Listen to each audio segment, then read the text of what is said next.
I could just stare into the camera. You're wondering, what am I going to show you? Well, let's see. What have I been working on? Repairing a bow, sinew backing, and the sinew actually went on pretty nice.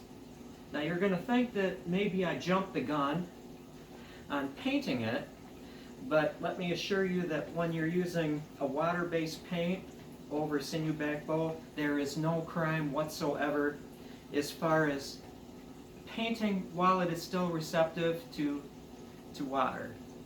And I can go into like the symbolism of what I just put on there. I'll let you decide what does it mean to you. I am a big proponent. You've seen a raven bow before that I did that was black raven, white raven. I love the opposites. I love the opposites. Everything is opposite. Night and day, winter and summer.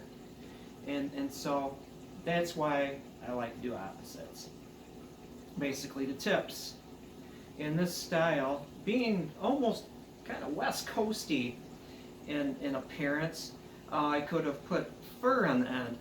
You don't have to have the string silencers on the string. You can have them up near the end. It's like muting a bass guitar. But there is a difficulty in stringing and unstringing when you've got fur on the end, and plus I'm about out of fur, so I went with the paint. And this is very traditional, West Coasty kind, where you have a painted design on it, and then you just do, say, what do you call these things? Just like stripes around the tips. And so it's turning out really nicely. I am not going to bend it too much, but it feels nice. It doesn't feel overwhelming.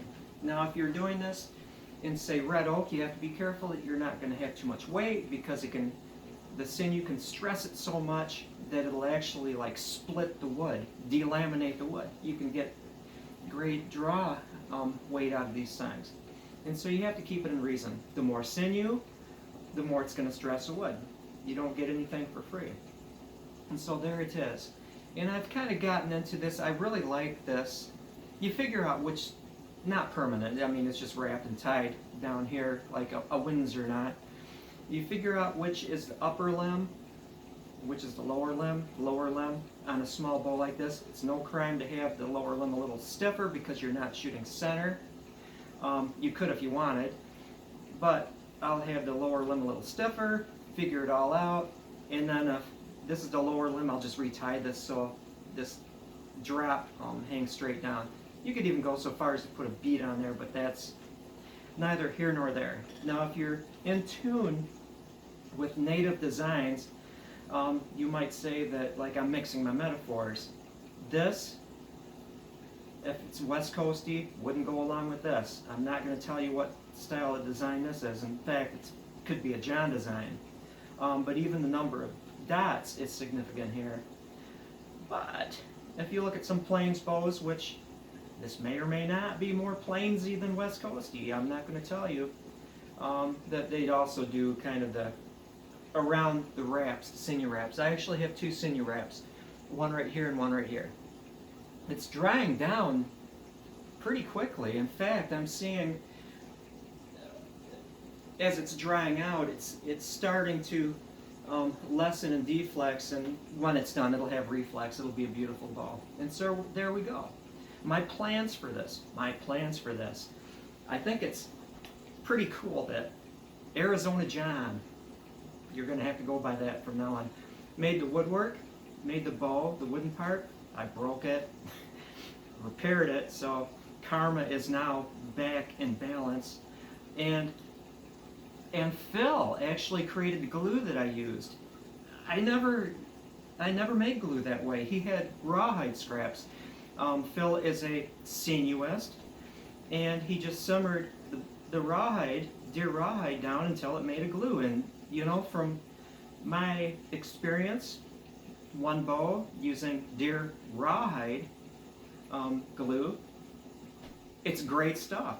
It's just as sticky as any other glue. It's pretty good stuff. You know, you could boil an animal down, maybe not the bones because of the calcium, it doesn't have the same protein chains, but skin works good as sinew scraps.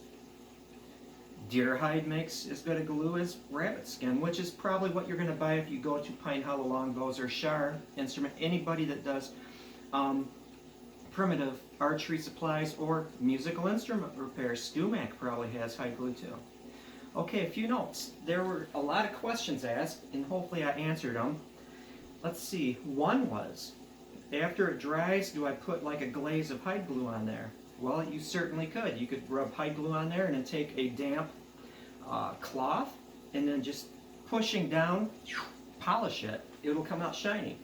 You shoot a few times and that shiny coat's going to flake off. If you're going to do like a glaze of hide glue over it, you really have to do it before it's cured, before it's even dried to the point of hardening here, or else it's just not going to stick. I have never had a luck with taking a bow after it's dry and putting hide glue over the top to make it shiny and having that stick. It just flakes right off, which is akin to taking a dried bow and adding a layer without preparing it. That layer will delaminate. There are ways around it. There are, of course, ways around it. Take a lot of showers. Don't turn on the ceiling fan. Put the bow in the corner and let the steamy shower air reinvigorate that layer. Take a sponge, a damp sponge, rub it.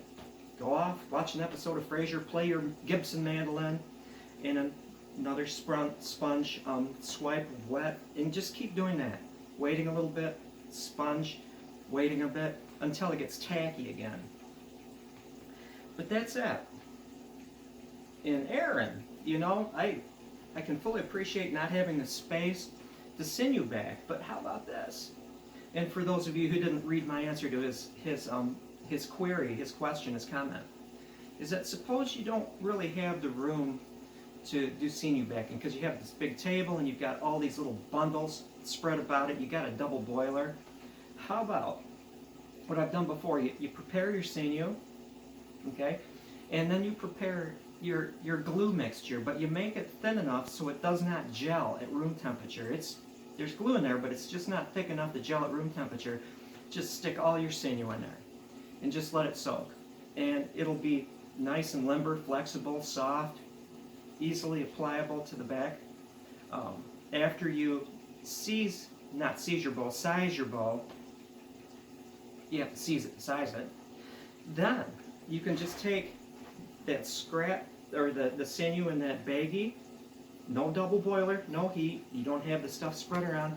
Just take fibers out and lay them on the bow. Pull it out of the baggie, put it on.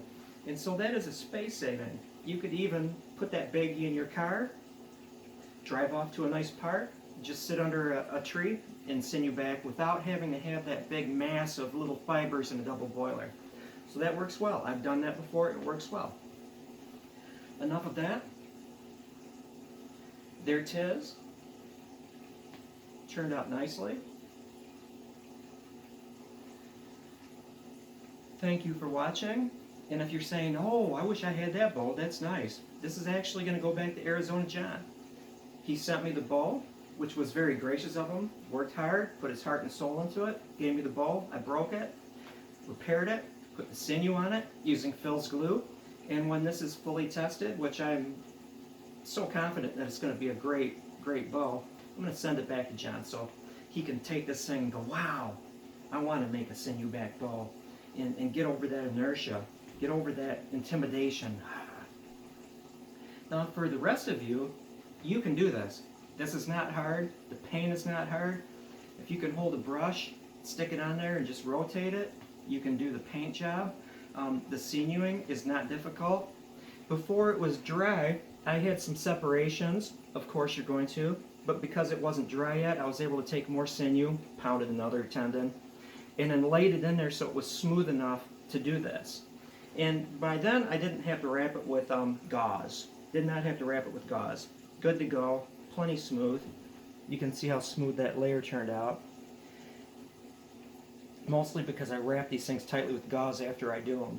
And it compacts it and it keeps them from separating. It makes a good paint surface. Beautiful ball. Absolutely beautiful.